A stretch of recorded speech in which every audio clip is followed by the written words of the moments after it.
Avec la Massif, économisez en changeant d'assurance de prêt immobilier. Conditions sur massif.fr. La Massif présente Sud Radio, parlons IMO, ça vous concerne.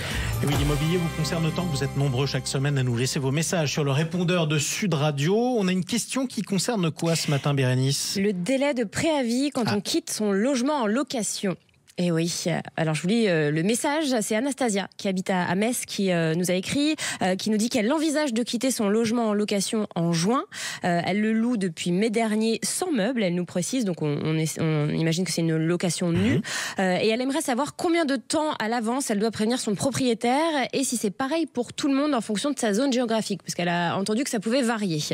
Donc pour y répondre, on accueille notre experte, Sarah Lassire, avocate associée du cabinet MAD Avocat et qui est spécialisée en droit immobilier. Bonjour maître. Bonjour Bérénice. Merci d'être avec nous. Alors vous l'avez entendu, la question de notre auditrice. Est-ce que le délai de préavis change en fonction de la zone géographique, déjà pour commencer ?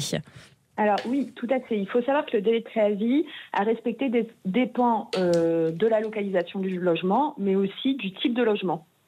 D'accord. Alors là, bon, c'est une location nue, il n'y a pas de meubles. Et puis, elle est à Metz. Metz, je crois que c'est zone non tendue. Hein. Je ne suis pas sûre.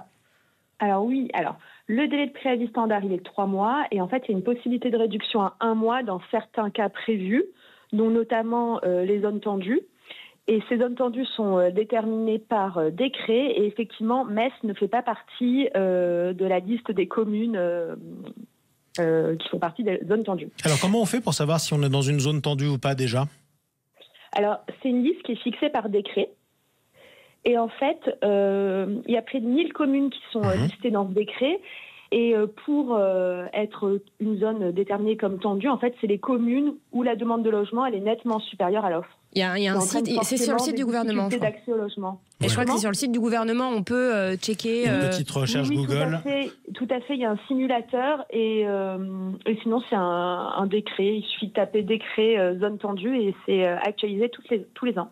D'accord. Et alors là, donc 3 mois pour qu'Anastasia prévienne son propriétaire. Donc là, faut se dépêcher.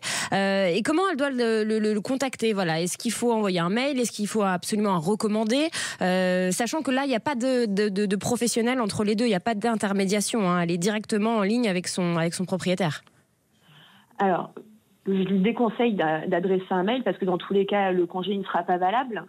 Le congé, il doit être notifié soit par courrier recommandé avec accusé de réception, par acte d'huissier, ou sinon il doit être remis en main propre avec récépissé.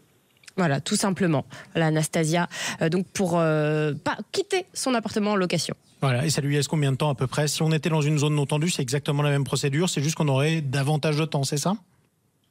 Alors là, on n'est pas dans une zone tendue à Metz, donc en zone tendue, c'est 1 mois. Et sinon, ça revient au même. Voilà, et c'est toujours la même notification pour le congé, et peut-être que Anastasia, elle se trouve dans un autre cas qui peut réduire son préavis, parce qu'il y a d'autres cas qui sont prévus par la loi de 89, notamment un nouvel emploi, une mutation professionnelle, l'état de santé, etc. Et ça, il faut le justifier avec le préavis. Voilà. Un dernier conseil peut-être avant le préavis de rupture ?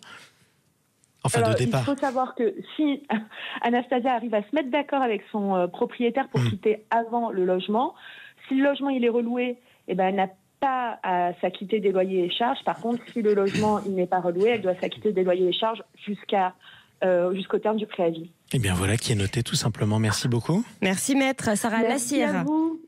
Et puis vous tous qui nous écoutez, vous laissez vos messages et vous posez vos questions pareil au 0826 300 300. On y répond chaque samedi avec nos spécialistes. Sud Radio, parlons IMO, ça vous concerne. Avec la Massif, changez votre assurance de prêt immobilier et économisez. Conditions sur massif.fr.